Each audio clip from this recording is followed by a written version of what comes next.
Toxic Rain Pathfinder is an amazing league starter, and one of the all-around best builds in Path of Exile. It works extremely well on a low budget, it has really smooth gear progression from league start to end game, and once it's online, it can do absolutely everything in the game. It's also super easy to level. I recently did a league start test run where I finished off both Act 5 and Act 10 Kitava using a blue bow with crafted attack speed and nothing else on it, and it was a totally smooth playstyle the whole way through. I've cleared every Uber boss, wave 30 simulacrums, and done high-level juice content of all kinds as Toxic Rain Pathfinder, and I've done this for league after league after league. I basically always league start Toxic Rain Pathfinder. I've made a couple of guides showing off the endgame for Toxic Rain Pathfinder in Affliction League, and the gear crafting progression for Toxic Rain Pathfinder really just in every single league. So I would recommend looking at those if you want to use them as a resource or sort of as an aspirational type of thing. Look at this and go, that's where I'll be a little while into the league. But if you're just looking for the league starter version of this build, maybe you just want to play it as your league starter, get enough currency to get another build online and go that way, this is the place to start. Also, before I move on, I just want to be clear, this is not a Toxic Rain totem build. I know that works well, I just don't particularly like the way that it handles in mapping. I find it to be real stop and start and kind of janky. Very good and smooth for super undergeared, weak bossing. You can really do a lot of damage with attack totems, but I've just always hated the playstyle of attack totems specifically, so that's not something I want to do as part of my league start or my league mid-game or my league ever, really. Alright, with all of that having been said, I'm Lerald, and I'm going to talk about how to league start Toxic Rain Pathfinder. Before I do, don't forget to like this video if you find it helpful, and subscribe if you want to see more PoE content, especially currency farming strategies early on in a league that don't necessarily require Toxic Rain Pathfinder, but are well suited to it. Alright, now let's just talk about Toxic Rain Pathfinder. It's my favorite build, it's pretty well known as an S-tier league starter, it has a very smooth playstyle, especially in maps, it can handle tons of content on a low budget, and it really easily scales up into doing a lot of damage for a mapping character. It's not an amazing bosser, but it can clear all the Ubers, and it works really well for boss rushing strategies. I actually made a boss rush maven strategy with Toxic Rain Pathfinder as the first video we ever released on this channel.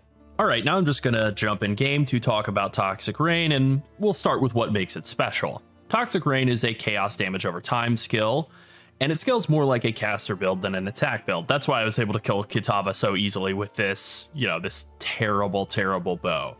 It's a really tanky build for a fast mapping build. Usually fast mapping builds are either like very lightweight, tornado shot, very, very flimsy, or they're tanky, like champion attack builds, but then they have some sort of other weakness. One of the main strengths here, the really, really good strengths of Pathfinder, is that it's really good against damage over time. This is surprisingly uncommon among builds that get advertised as being insanely tanky. Like, I don't really want to pipe in footage of it here, but like my champion, my Lightning Strike champion that was insanely tanky and could live through everything, if it had like 5 stacks of corrupted blood on it, I might as well just blast my computer with a shotgun. It's dead. That doesn't happen with Pathfinder at all. It's also good at nearly all kinds of content. The only things I really don't love to do on Pathfinder are things that are built on off-screen clearing. Like if I shoot Toxic Rain around the screen a bit here, you can see I can hit a lot of area, but I literally can't shoot off the screen because my mouse won't go there. And that is the only real weakness that I feel like Toxic Rain has. It's not great at Legion, it's not great at Sanctum, because you kind of want to be able to off-screen for both of those mechanics. Now, I've cleared plenty of Sanctums with Toxic Rain, and it's fine. It's not optimal, but it gets the job done.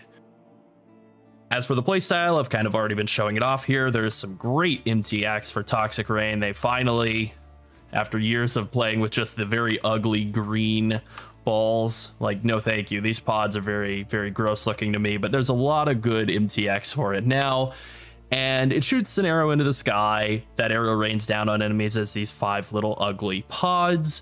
They attach vines to nearby enemies that slow and deal damage to them over time. After a second, the pods will explode, dealing damage. 99.9999999% of the damage that the build deals comes from the vines spawned by the pods. You don't hit, you don't crit, so you don't need accuracy or anything to worry about like that. You just drop pods on enemies and then you run away. You just drop pods, run through. This is true both in the campaign and in maps. You're just zooming the whole time, right-clicking packs of mobs and moving on, and then if something valuable drops, you know, as you're in the process of moving, something valuable drops, you go back, scoop it up, and then keep on going.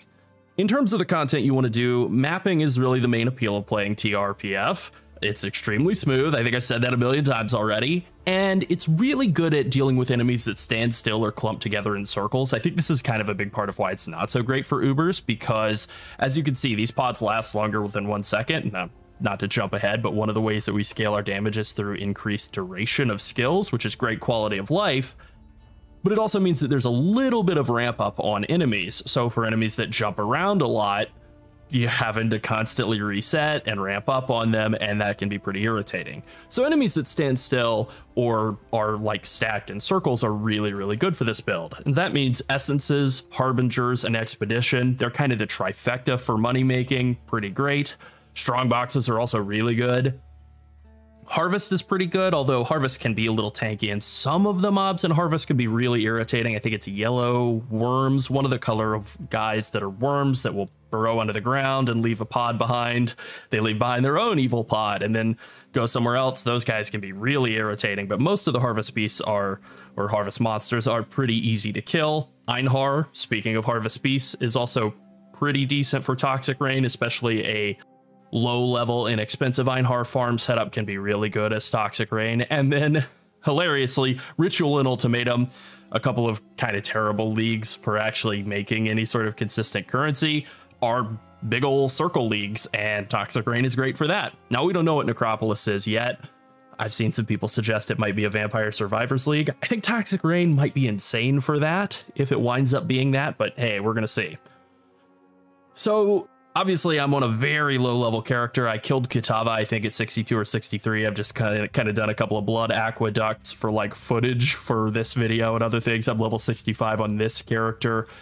And obviously, it's not all that fast-moving. But as you can see, I don't have Flasks automated yet, like this character just finished. You can see, even just with the very, very terrible gear that I have, and the like, unrolled terrible flasks I have on this character, it's still pretty quick. So it's good at boss rushing, it's really good at heist and lab running. It's amazing at lab running if you have the stomach to lab run. It's also pretty good for blighted maps because enemies will walk down set paths, and so you want to funnel them into areas and then just drop a million Toxic Rain pods in there, and that'll do it. One thing that all these mechanics really have in common is that they're powerful currency farming strategies at the start of a league, and Toxic Rain is really good at them all. Now, the budget range for Toxic Rain is, I mean, it's a blue weapon and like a 4-link all the way up to Mage Blood. Like if I log over, and I did level this character in SSF, but then I migrated it out so that I could level another character on a fresh start. But as you can see, like that character had less than nothing. It was beyond poverty. And then of course this character's wearing a Mage Blood and it's looking nice. And that's basically the budget range. Everything in between is doable. It works at all of those possible levels. So in terms of how we scale the damage, we do this through gem levels. That is the main way that we scale damage. So we get gem levels from running an Empower linked to our Toxic Rain. We have a weapon, a very deterministically pretty easy to craft weapon. Like you can get your best in slot weapon for maybe 10 divines or so within the first week of a league. It's pretty attainable.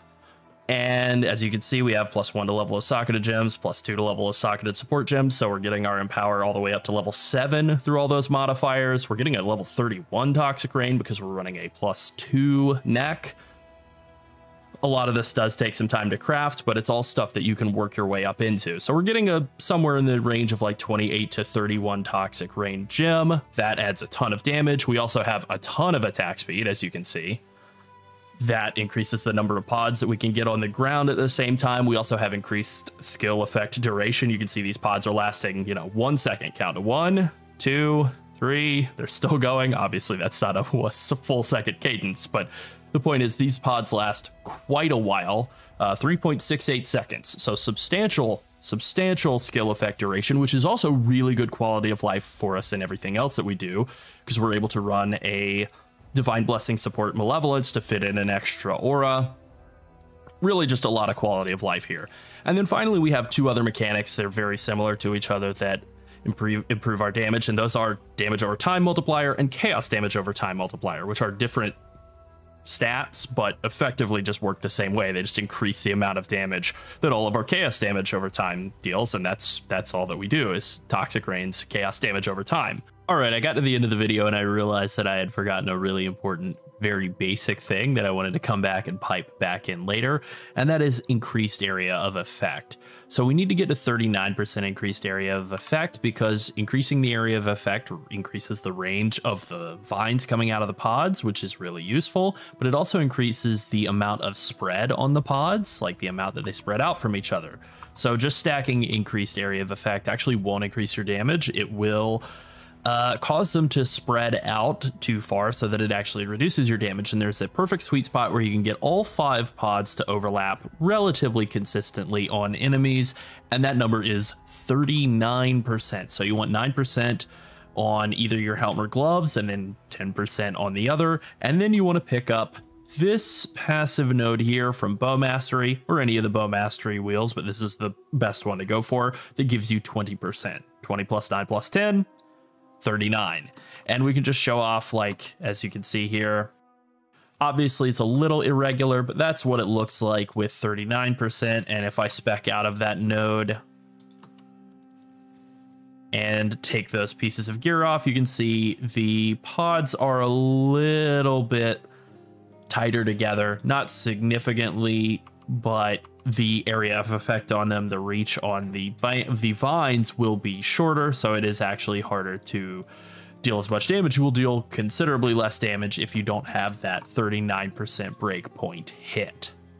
So in terms of our defenses, with a like fully fleshed out, really strong version of the build, we can get, obviously this number isn't going to be correct because I am not missing any health, we can get around like 1600 life per second from life flasks. That number can be higher too based on your belt and your passives and a few other variables. You also get 100% spell suppression. You get ailment immunity really easy by running Purity of Elements, which is one of my favorite auras and something I love during the campaign, but something I also love if I'm able to work it into a build and like keep it around long term. That is something that really makes me happy because it makes ailments so easy to fix. It makes resistances so easy to fix. We also get Bleed and Corrupted Blood immunity from our life flask that we're using all the time. We have stun immunity. Alternately, you could get curse immunity. You kind of have a choice between those two, but stun is usually better for preventing you from dying. Curse is more about quality of life, and I like quality of life, but dying is worse. So that's sort of the choice I make there.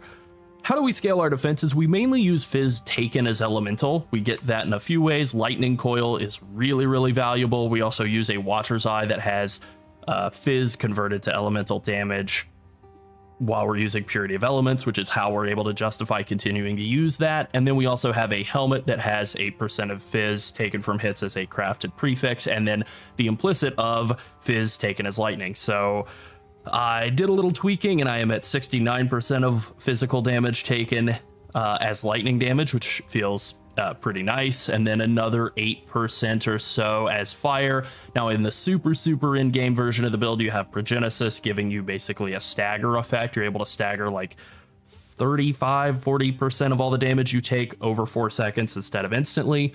But prior to that, you can run Taste of Hate, which will give you about another 15 to 25% of physical damage taken as cold, which is also really good. And a thing that's really amazing about this is that things like Eldritch Altar downsides, negative effects throughout the game that reduce your defenses, reduce your evasion, reduce your spell suppression or their impact or whatever, don't impact damage conversion.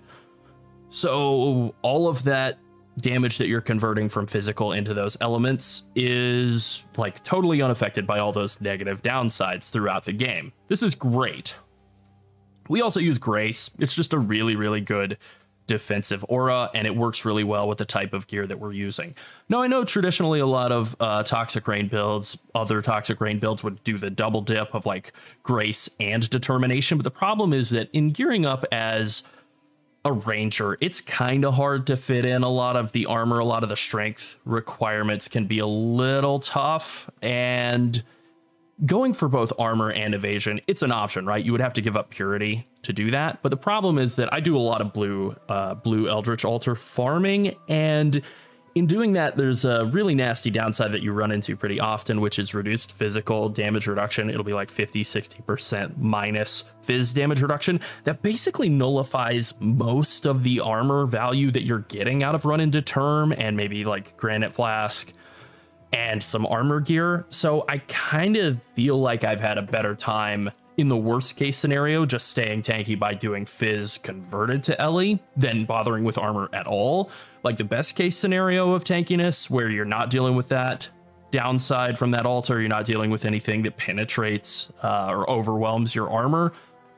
Maybe it's a little tankier in the good cases, but the problem is that when you're thinking about defenses, you really want to think about the worst case scenario more than the best case scenario, because the best case scenario, you don't even notice it. Worst case scenario, you're dead. All right, now let's take a look at the path of building. I have made up trees for all of the acts. We'll just kind of leaf through these here. For Act 1, I like to start out right at the top node for Ranger, and I like to come straight to Primal Spirit. I just path through the attack speed nodes on the way to Primal Spirit. Now, technically speaking, at the very start, I think the projectile damage nodes are a little bit more damage for like the first act or two, but as soon as you get to level 12 and you pick up Toxic Rain, the attack speed is probably going to wind up being better, and it certainly is better longer term, and you're not like...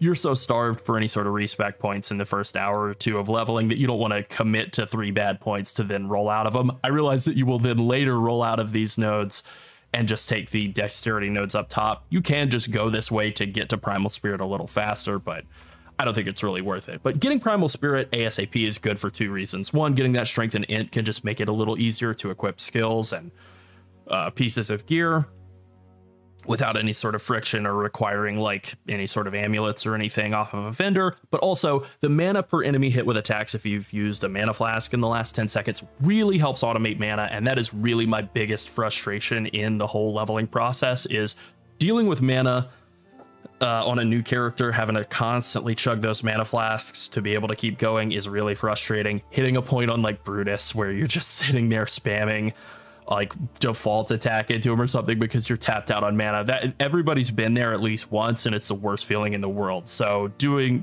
this, making a beeline to Primal Spirit is huge for preventing that from happening. Now, just to expand out and kind of blow through this a little bit, in Act 2, my goals are really to get to like Hunter's Gambit just to get some more damage, get to Wasting, get some more damage, get to Coordination, get some more damage. Basically, the way I'm avoiding dying is just like don't get hit. It's not too challenging getting through Act 2, at least after you've done it a while. You can come down to Finesse. You will eventually come down to Finesse and Quick Step and Intuition and Herbalism, but I prefer to make a beeline up top toward Eldritch Battery. That really is my goal here, and that's why I'm starting out going that direction right off the bat. Act 3, I even have the note in here, remember to run lab. We're making our way up through Blood Siphon. We are stopping and picking up Growth and Decay real quick just to get a teeny tiny bit of life regen and mainly just some more damage, picking up Entropy along the way, same sort of deal. Act 4, we are coming up to get Written in Blood, and then in Act 5, we're finally able to make our way over to Eldritch Battery. In Act 3, 4, and especially 5, I'm going to be trying to look for pieces that have a bit of Energy Shield on them. That's really important in that leveling process, is picking up a couple of pieces of gear that have Energy Shield. It could be a helm, it could be body armor, it could be whatever. Helm is kind of nice in particular to get, because if you're in the sort of a situation where you don't have enough Energy Shield to actually use it to fully replace your mana pool, you can take Energy Shield Mastery if you have a helm that has a decent amount of Energy Shield on it.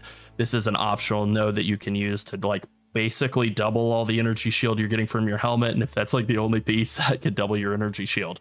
So getting Eldritch Battery is really good because Energy Shield isn't really doing that much for you defensively while you're in the campaign, or even like early on in mapping, and it basically just trivializes mana cost for you. It really makes it so much easier to deal with mana, and we're going to stick with Eldritch Battery for a while.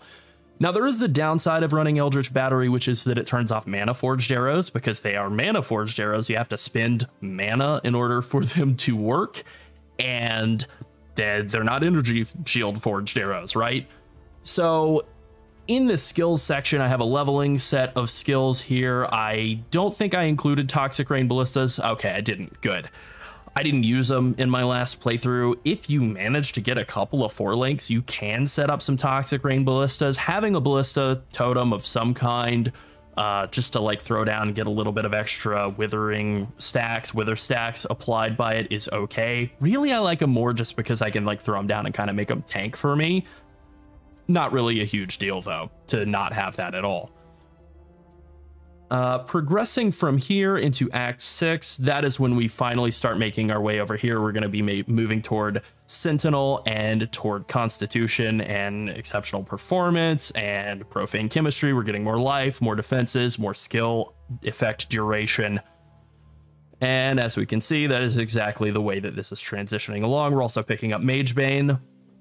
One thing that I really like here is as soon as we've gotten Eldritch Battery, we like to come here to pick up Instinct, and also takes a chance to suppress spell damage as lucky. This is really nice for a couple of reasons. One, it's just good for like staying alive. Suppression is really, really good.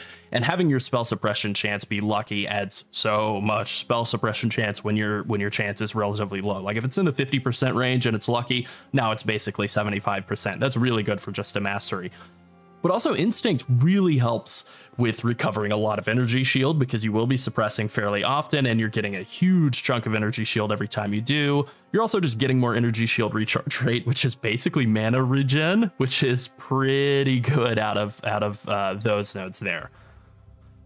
And then, you know, Act 9, Act 10, we're just kind of polishing some things off, getting a bit more life, getting some more life recovery from Flasks and some Flask regen. I also didn't mention the Ascendancy nodes, so I'll just run through those real quick here.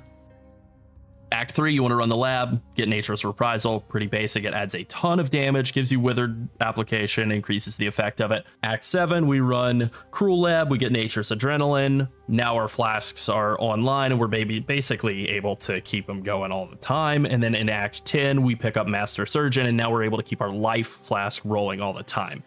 All right, and then once we've gotten into, or you know, whatever, level 75-ish, we've done a trial basically in maps and gotten a gift to the goddess. No, gotten an offering to the goddess. And we can go and finally get Nature's Boon, finish out our Ascendancy, make everything a little stronger, give ourselves a little bit more in the way of increased Flask charges and Flask effect. All right, now I want to look at some of the in-game passive trees here. This is sort of a no cluster jewel setup. This is like level 88. You know, your mileage may vary in terms of like how fast you get there. That's fine, but this is basically around a setup I would have when I want to start working on in-game farming, working on watchstones, all of that kind of thing. But before I have gotten enough points to like get into actually having cluster jewels and having like true chase item stuff in my build yet. All right, now this is the 1 cluster jewel setup, and I will probably sit around this area of the tree like this sort of a setup. You know, we've taken away Eldritch Battery, we've fixed our mana elsewhere, and we're around level 96. We have our cluster jewels set up. We have the main one, the main large one with Unholy Grace, Unwaveringly Evil, and Wicked Pull. That's a really, really powerful cluster jewel. And then we have 2 medium cluster jewels. One of your cluster jewels, your medium ones, should be a Flask effect duration cluster jewel, and that is so that you can have Spiked Concoction. Spiked Concoction makes it so that you have Alchemist Genius whenever you use a Flask. And if we go over to the config tab here, Alchemist Genius makes it so that you gain 20% increased flask charges and you get 10% increased effective flasks. Now, how often you're hitting your flasks may vary a little bit, but you're probably going to have that basically all of the time. And I think Alchemist Genius lasts for 5 seconds on the dot. So you're going to be popping flasks more often than once every 5 seconds most of the time. So you're basically just getting permanent uptime on that. And that is really, really good. Worth a cluster jewel for sure. You can also get like Brood for potency. That's a pretty good option. I have some details here in the notes section, which I have put a lot of info in and a lot of effort into writing, so definitely check that out if you have any questions about anything in this build. I think most of them are probably answered in there or throughout this video, but Brood for Potency is, generally speaking, the best number 2 option on this medium cluster jewel here. You have some other options for your medium cluster jewels. You can just run projectile damage cluster jewels. For a more of a budget setup, I actually like chaos damage over time jewels, and that's because it's pretty easy to get Student of Decay, which will give you a decent amount of chaos damage or damage over time, which will affect your Toxic Rain output, but it also gives you a relatively decent roll on chaos res, and so being able to pick that up out of a cluster jewel really helps with early gearing. It really helps a lot. And then also getting Wicked Paul as the other notable on that medium cluster jewel just really adds a lot of extra damage and quality of life through the skill effect duration. Now, as you've progressed on this one cluster jewel setup for a while and started to gear up some more, get some, even more in-game gear, and you've gotten yourself the clusters available to do a 2-cluster setup, that becomes an option. You basically want to path out of everything in the top half of the tree, which does require sacrificing a lot of the int nodes that you're picking up along the way. You really, as you can see here, you pick up a lot of int nodes in this transition up here, so you have to compensate for that with your gearing. But you're able to pick up some really, really powerful nodes by coming down here into this sort of end game 2 clusters setup. And I have two versions of this. I have one for using a Mage Blood, which comes over here and has very different pathing. It's not worried about like coming and getting natural remedies, for example. But prior to getting a Mage Blood, which I realize is a pretty big in-game item, you still have a very, very strong tree setup where you come down here, you use a second large cluster, and then you are using projectile damage medium clusters in all of the non-flask effect duration medium cluster jewel spots. Okay, now let's take a look at some skills some more here. For level 1 through 11, you're just going to want to use Caustic Arrow, and then if you can get support for it, if you can get some like sockets linked to it, you're going to want to use Pierce and Void Manipulation. Those are kind of the 2 options in order that you would want to use. Puncture is a skill that you will get as a quest reward. I like to take it and just keep it on hand so that when I get to Brutus, I can tap him with a Puncture and then continue to drop Caustic Arrows under him. That's all pretty straightforward. Dash is the movement skill that you get first, and it's really the best one to have. I like to hang on to that until I pick up Flame Dash in Act 3. Blink Arrow is kind of an annoying mobility skill, but it is useful during the campaign. It will get you around faster than actually walking, so you can alternate between dash, blink arrow, and walking to move as quickly as you can.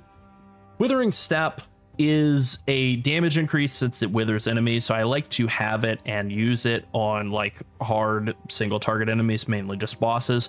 The problem with it is that it shares a cooldown with dash, and dash is better for moving unless you're just going to be walking in a long straight line without like casting any other skills, because Withering Step gets canceled as soon as you use any other skills. So you can use Withering Step if you're just walking around, that's fine, but I like to not put it on my left click until I have picked up Flame Dash in Act 3. Toxic Rain is a quest reward from the Siren's Cadence. That's the quest that requires you to enter Merveil's Cavern, but not actually defeat her. And you're able to use Toxic Rain once you're level 12. So it's very realistic to have Toxic Rain available when you're fighting Merveil.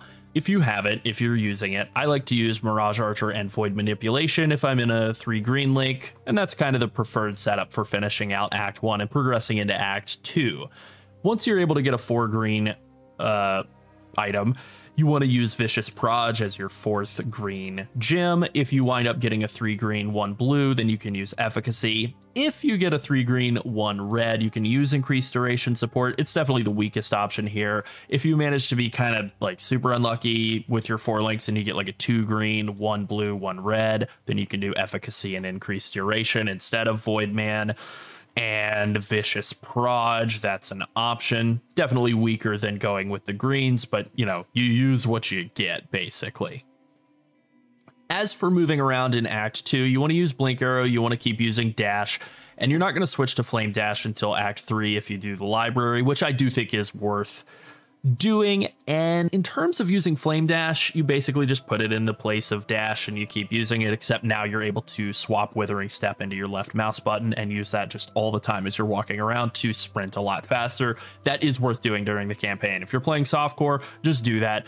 Don't worry about the fact that like hardcore players say you should never do that, and It's a good idea to unsocket Withering Step from your left mouse button when you're bossing, when you're doing in-game bosses, that kind of thing. Have it on a separate keybind, absolutely. But for just zooming around and being convenient, put it on your left mouse button. Don't argue with me.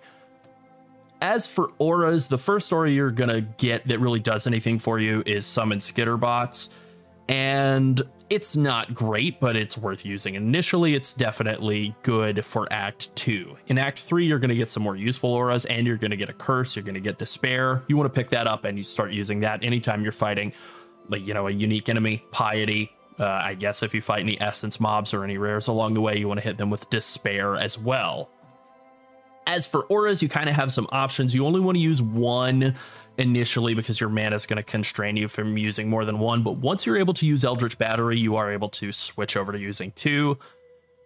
I like to use Haste. That's my go-to aura for basically all of the campaign. I do pick up Malevolence, Grace, and Purity of Elements, and I try to level all of those because my end-game goal is to use all four of those auras. Basically, I would be using Haste, Grace, and Purity of Elements all at the same time, and then Malevolence on a Divine Blessing support. That would be the goal long-term. So leveling all of those is good. In terms of their like actual value, what's your priority while leveling? Haste is really, I think, the most important because it makes you move faster, and that's kind of the most important thing for just getting through the campaign quickly. Grace is really good if you're running through an area full of guys and you're worried about getting killed. You know, toggling on Grace is good. Being able to and being comfortable swapping auras off and on while you're doing the campaign is a good skill to develop. It really will help you clear faster and more efficiently and just kind of have a better time in the campaign. One of the problems with Grace is that it is really not very useful against bosses, against unique enemies. It really kind of doesn't have all that much value, and it certainly doesn't help you do any more damage. So swapping a Grace off once you've like run through an area full of guys and turning Malevolence on once you need to do some single target and kill some enemies is, I think, a really good skill to learn, a really good approach to take. Purity of Elements, I don't really use it all that much in the campaign unless I find myself suddenly struggling. Like sometimes when I hit Act 6, if my gear is really terrible and my resistance are like quite negative, like if I'm just sitting on like -30 resist on some of cold or fire or whatever, especially fire, as I'm transitioning out into those areas where there are a lot of guys who deal fire damage, turning on Purity of Elements can be kind of useful. Now I have an early in-game setup. This is before you've switched out of using Eldritch Battery, so you're not able to use Mana Forged Arrows support. So this would be like with this passive tree setup where you're still using Eldritch Battery, you're like in the 80 range on your character level. This setup would use Toxic Rain, Void Manipulation, Vicious Proj, Mirage Archer, and then some option of Efficacy or Damage on Full Life support. And if you take Damage on Full Life support, you want to come to one of these Life Masteries and take the Life Mastery that grants you you count as full life while at 90% max life or above. That is a really good damage support skill, damage on full life support, but the obvious problem is you have to be on full life. So having that work whenever you're just at 90% and up is actually pretty good. You often are at 90% and up. Empower is better, but you have to actually be able to afford it, which can be like tough in day one. Now, as you can see, I have a 6-link Toxic Rain Ballista support here, and actually I'm going to turn that off just specifically because I know that people might complain. You don't need to run this on a 6-link at all. I will be running this on a 4-link for a while, and the only reason I'm running this instead of Mana Forged Arrows is because we're still using Eldritch Battery to fix our mana, and obviously Mana Forged Arrows wouldn't work. But the goal is to get out of that as quickly as we can. The goal here really is just to have Toxic Rain Ballista totems that you're using Focus Ballista to actually make them fire at the rate that you do, significantly faster than they can fire without you focusing their attacks. Using multiple totems makes it so that you're spawning more of them at a time. You don't really care about the damage that they deal at all. You're basically only using them to hit more, and that's why I have the Withering Touch support in there as well, is just to get even more Wither stacks, guarantee that you're always at 15 Wither stacks all the time. And really, I just like to have them tank for me. As for movement skills, we're basically sticking with the same trifecta in Endgame. We're using Flame Dash, Blink Arrow, and Withering Step. And you'll notice that Flame Dash is lower level. Why? Because it has an int requirement. And if you keep that level lower, all you really lose out on is some damage and I guess a little bit of cooldown recovery, but not enough to really matter. So you want to run this up to whatever your int requirement is, and then not bother with taking it any higher. One of the biggest problems I've run into in the past, especially when I was kind of still learning the game a lot, I change a piece of gear, now I can't use anything because I'm too stupid. My int is too low. And the only thing that's causing that problem is Flame Dash is level 20 instead of level 1. So there's nothing wrong with just running a low level Flame Dash. You want to level it up as much as you can so that you do get that cooldown reduction, but only up to the point where your int cuts you off, basically. In an early in-game setup, I am still going to run Despair as a self-cast curse. Even though I kind of hate it, I still will do that. For auras, I'm going to run Purity of Elements, Grace, and Summon Skitterbots as sort of my early setup, and then I will do Malevolence, Divine Blessing. Now you'll notice that I'm not using Petrified Blood. I know that's a commonly run thing here, and the reason I'm not doing Petrified Blood, it's an option. It's something you can run if you want to do that instead of Summon Skitterbots. Petrified Blood has the same mana reservation cost, but as you can see, the strength requirement is very high. So it's a little difficult to get that strength. It's an option, definitely something you can do. I don't really love the feel of Petrified Blood, always losing health whenever I'm using skills, which you're casting Toxic Rain quite quickly, so blowing through a lot of health all the time and kind of counteracting all of that life recovery that I'm getting out of my flask can be a little bit annoying. So not the biggest Petrified Blood fan here, but it can work. I prefer Skitterbots for my early on Atlas progression, and then as soon as I'm able to transition out of it, I do. We do like Immortal Call on cast when damage taken. We just keep those low levels so they'll be cheap and trigger fairly often. And then whenever possible, you do want to switch over to running Blood Rage as soon as you're able. All right, now here I have the in-game gym setup. I don't have any awakened gems in here. None of this stuff should be too horribly expensive. It all should be attainable within the first handful of days or so into the league. You see we have a Mana Forged Arrow setup. I have this set up on, I think, a 6-link, but you definitely don't need to run it on a 6-link. This is a great way to get Culling Strike into your build, though.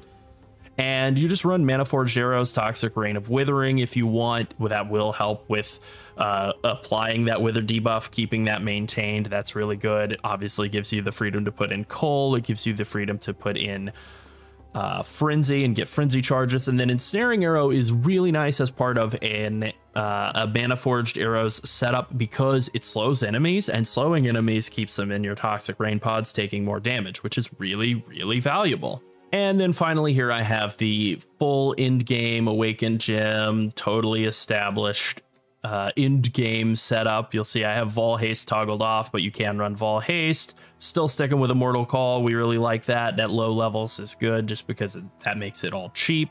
Withering Step, max level is just sort of an unnecessary flex. You can get away with 20/20 Withering Step forever, but I think I might have double corrupted this just for the hell of it to get a 21/23. Or maybe I bought one. Who can remember? So just to cover the end game Awakened Gem full max power setup for Toxic Rain, you're going to want to run Awakened Void Manipulation and Awakened Vicious Proj. These are the only Awakened Gems that you need. Other than that, you're just going to run a regular old Mirage Archer and Efficacy, and those are relatively simple, cheap gems. You can level them yourself pretty easily. And then you want an Empower level 4. That is definitely something you'll want. As we can see, lose a lot of damage by not running an Empower level 4. Level 3 is definitely a lot weaker, so it is worth that once you reach the point of being willing to put that currency in to actually get your damage to go up like that. Now let's take a look at gear, and this is my leveling gear setup. As you can see, this is all just rare gear with just life on it, nothing special at all. As I said before, you do kind of want to try to find a couple of pieces of gear like an oiled coat, that's great, or a golden mask with energy shield, stuff that has some energy shield on it so that you can handle using Eldritch Battery while you're in the campaign and the early aspects, the early parts of mapping. It's good to have just a little bit of energy shield so you can afford to use skills. You don't have to have a Quill Rain to level. If you find one while leveling, awesome. I'm very happy for you that you got that lucky. Quill Rain is the preferred unique bow once you hit the very start of end game. You definitely don't need it, but if you're doing stuff like heist or low level essence farming, then Quill Rain is really, really good. A 4-link Quill Rain can take you very far, all the way into crafting some more end game actual proper 6-link bows. Now we have sort of the early end game build here, and I've shown off a porcupine bow. This is just an example crafted porcupine bow. I think I crafted this in Path of Exile. And as you can see, it has a +2 level of socketed bow gems from a dread essence, and then I crafted, I think I tapped it until I got attack speed, and then I crafted on chaos dot multi. That's an incredible bow. That'll take you to getting some watchstones and getting yourself really online until you've built like a real true in-game bow.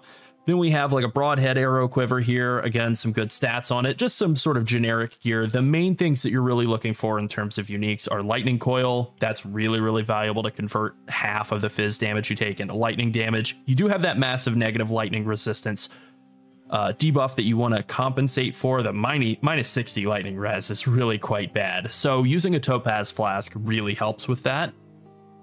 I like to go for the reduced mana cost of skills during effect suffix, and I like to put that onto a flask that I know is going to have very easy, super high uptime, like 100% really is the goal here, right? And topaz flasks are very easy to maintain uptime on. Quicksilver flasks are pretty easy. Silver flasks are not. So I don't like to craft that onto a silver flask. I really like to put that onto a topaz or a quicksilver.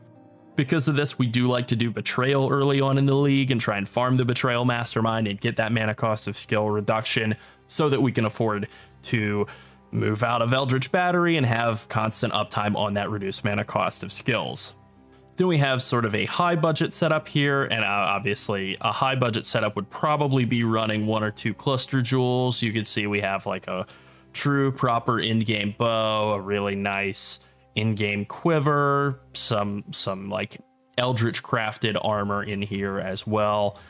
Definitely a lot of aspirational gear in here, and a nice high budget crafted flask belt, which, yeah, that's pretty nice.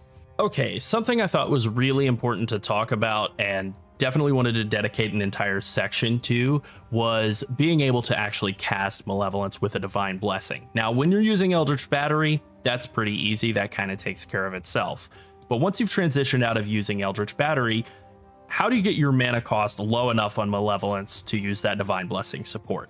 There are a couple of things here that we can do to really alleviate that. One is to run Inspiration attached to that. Even though Inspiration seems like it wouldn't do anything to interact with it, by default, when you've leveled Inspiration up to 20, it'll give you, I think, 34% reduced mana cost of skills, and then by qualitying it up to 20%, you'll get another 5%. Now, if you're able to get more levels on the Inspiration, you'll get even more reduced mana cost or more quality. Maybe, I think quality doesn't hit enough to go over that break point, but levels will, so you get another %. All right, now that's not enough on its own. You do need to get that mana cost of skills reduced during Flask effect, and then put that onto something like a Topaz Flask or a Quicksilver Flask that's going to have super high uptime. You're also going to want to get increased Flask effect from things like Careful Conservationist and from your belt prefix, ideally, as well. So that'll help a lot with getting your mana cost down. Now, that on its own is still not enough. So what then do?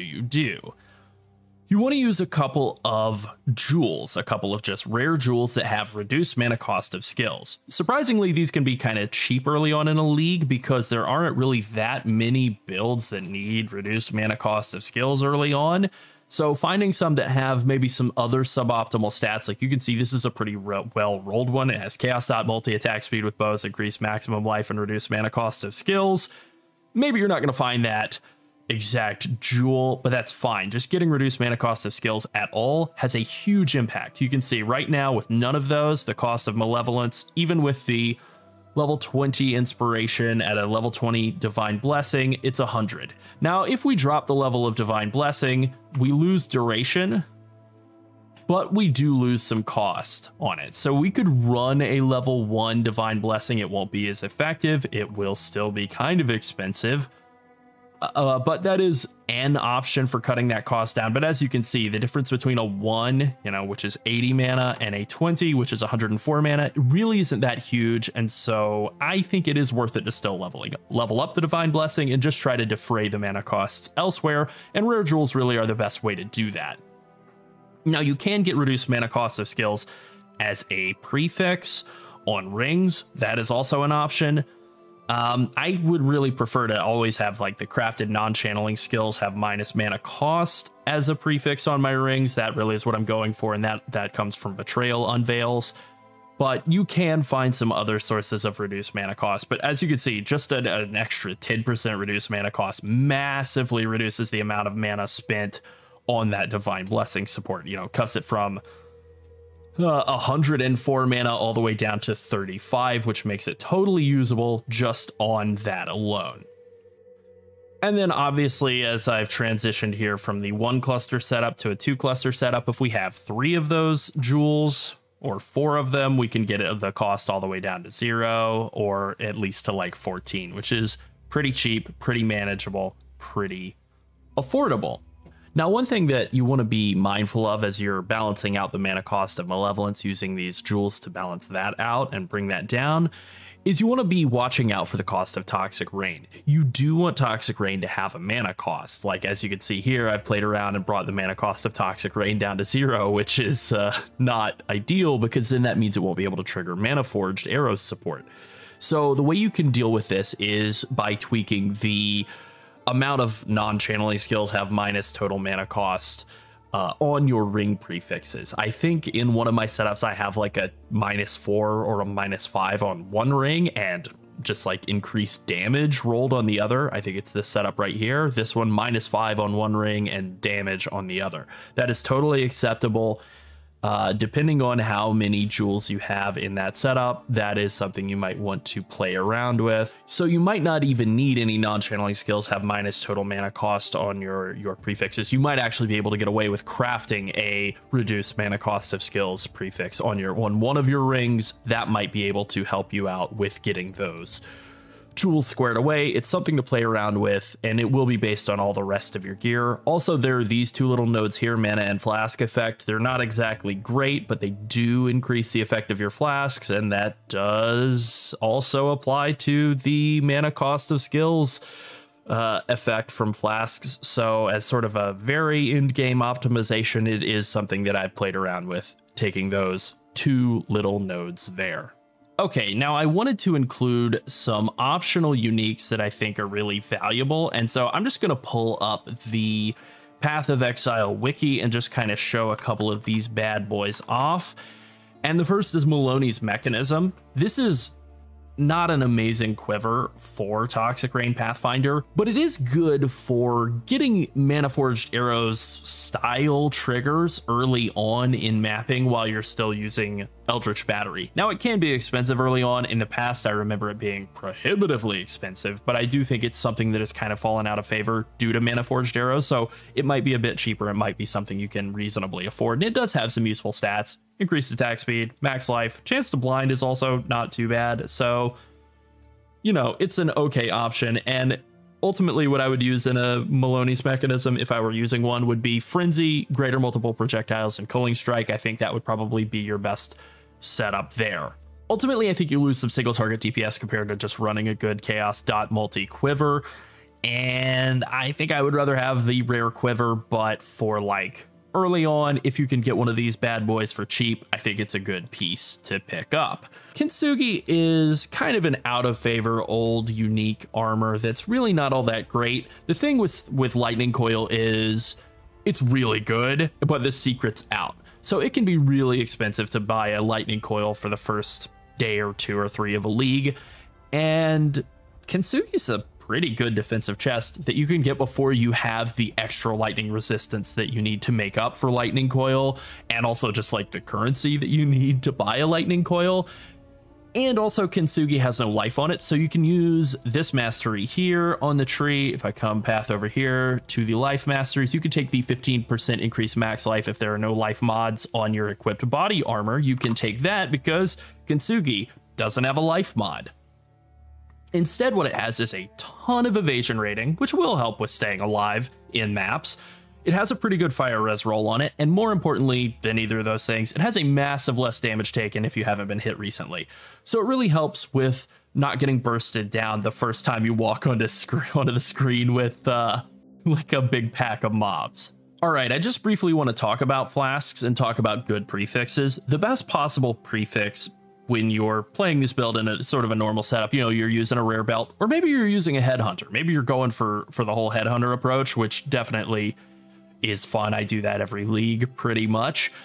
The best possible prefixes you can get are these increased charge recovery prefixes. They're called perpetual, or, you know, synonyms for perpetual. That is the best thing you can get as a Pathfinder. Now, increased duration is pretty good. Reduced number of charges is also decent, especially on a more expensive flask like silver. That can be decent, but perpetual, increased charge recovery, that is the best one. As for suffixes, I have written up in the notes section here what flask suffixes are important, and I'll just talk about this briefly. 25% reduced mana cost of skills on a 100% uptime flask is critical for fixing mana and being able to switch out of using Eldritch Battery. T1% increased attack speed is a huge DPS increase. I like to put that on to usually the Silver Flask, because even though it's a massive damage increase and Silver Flask doesn't always have 100% uptime, you don't want to lose it. You won't die if you lose damage. You won't die if you lose onslaught. You won't die if you lose attack speed. You might die if you lose the other things. Chance to avoid being stunned will prevent you from being stun locked to death, so I like to put that onto the Quicksilver Flask, because that pretty much has guaranteed 100% uptime, and not getting stun locked to death is nice. As I've said, I have a lot of notes in the notes section, a lot of FAQs here. I think I've headed off most of the questions that I would expect. I think I've headed those off in the past. I do have a League Start regex here, just thrown right in here. This will help you find any green, green, blue, green, green, green, and I think any move speed boots. So that should get you set up there. As for build disabling mods, on this build, I think there are really two. The first real killer is no regen. Now that's actually not a problem while you're still using Eldritch Battery, because you recover energy shield and you recover life from your flask. You don't regen it. So no regen actually doesn't do anything in that situation. It's solvable once you're out of an Eldritch Battery setup by just running a 5-link and not having a mana cost on your Toxic Rain, and then you just still use a life flask and you're fine. It does turn off mana forged arrows, so it's annoying to have to go around that no regen mod, but it is actually doable. I just don't really love to. Less recovery rate of life and energy shield is more build disabling. This can be fixed by running Defiance of Destiny, but you do recover life with your life flask. You recover energy shield if you're still using Eldritch Battery, so having those reduced, those rates being reduced, is really, really bad. It's actually worse than no regen. Now, there are two others that I think are notable. They're not necessarily lethal, but they're very annoying. They often can kill you. And those would be % minus max res. It's just a bad mod. And then also reduced aura effect of non-curse auras. Terrible. You don't want to do either of those. All right, now I want to talk about Pantheons. I really like Solaris. I think it's pretty good for reducing your damage taken from crits. It was really good during Affliction League, so I leaned a lot more on that during Affliction League.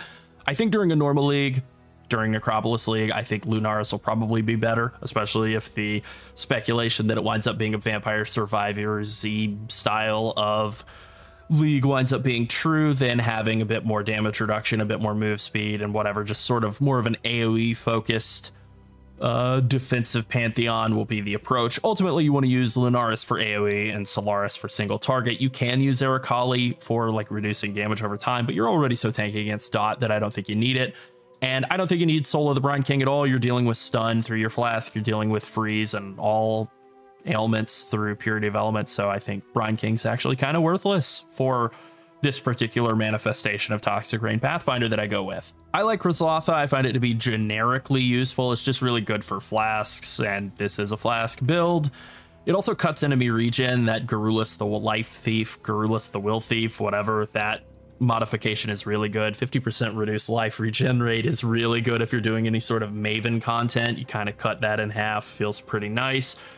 But Aberrath is a must-have for any situation where you're dealing with Burning Ground. Blight is the king of that, because some of those Blight Burning Grounds can do I don't know, millions of DPS, and being able to just not take any damage from it and actually turn it into a move speed bonus is pretty good.